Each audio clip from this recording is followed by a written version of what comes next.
particular, when it comes to working in very male-dominating environments, right? Sania, tennis is probably a 50-50, I would say. It's you've got a good gender bias there. I mean, isn't not in India.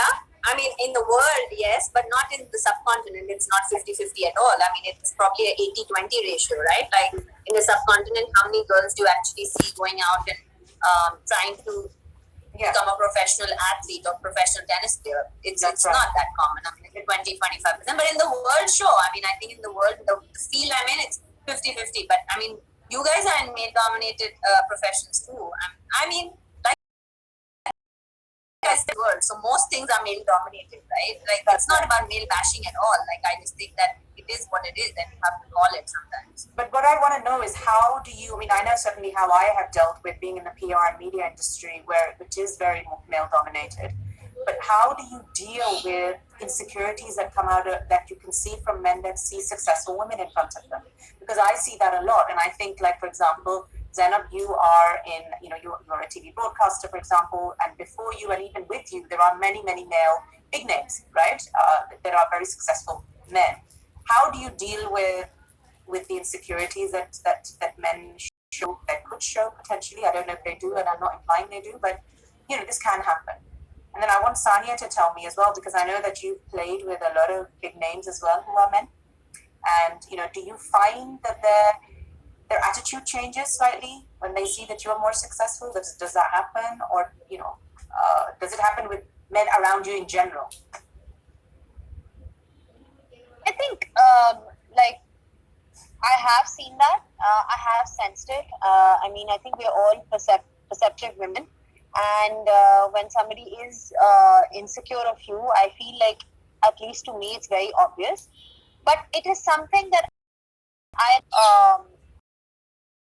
at the end of the day, I feel like your focus should be on your job, and regardless of how the other person is doing, it doesn't make a difference. At least to me, that's how I keep my sanity. If I start getting into, okay, what is he doing, and what is she doing, or what is somebody else doing, and why is this guy insecure? Like, it's not the first time I've had people come to me and say, oh, so and so was saying this about you, so and so was saying this about you. And I was like, yaar, ab main kya karu? Matlab, agar wo kar rahe hain, so unko karne do. Like Sania said, that they're being users. You can't really get affected by it. There are men that are insecure. That is a sign actually doing something good, because they're feeling insecure about you.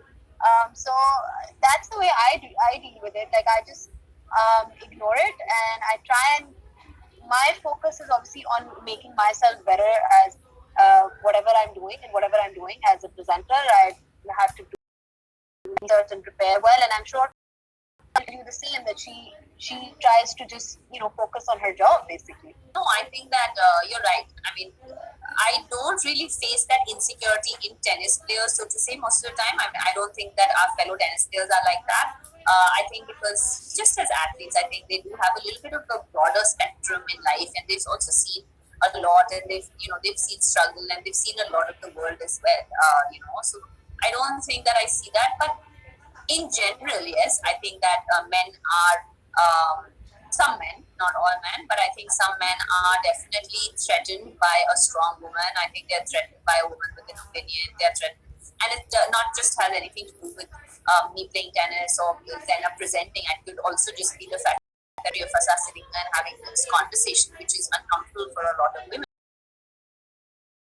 And do feel threatened by that, and they do feel a little bit, oh my God, like, acha, why are they having this conversation? They are so out there, or they are rebellious women. I mean, it's so easy for women to get that tag, right? Because the minute you have an opinion about something, you either become bossy or you become, oh my God, she's completely out there. I mean, usse, hamari biwi ko unse dur rakhna chahiye, because, God forbid our wife starts questioning us when we come back at 3 a.m. that where we came from. Something as stupid as that, I'm saying that, so I do feel that in general in life, not necessarily on the court or with my peers, but in general, I think that some men do get threatened by that. And I do feel that a lot of the times, the questions that I do get, the uncomfortable ones, come from that insecurity of that particular man.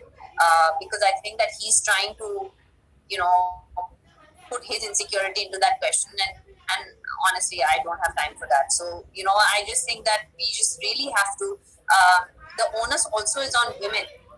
You know, I always say this, I mean, I do a lot of work with the United Nations, and every time I speak, I always say that it's not just a man's job to respect women a certain way, or also equally the woman's job. She needs to believe that she belongs, and she needs to believe, because empowerment really comes from within. It doesn't come from the outside. First, you need to believe that you need to be treated a certain way with certain dignity and respect and equality, and only then, you know, I think that other people outside will treat you like that, man or woman for that matter.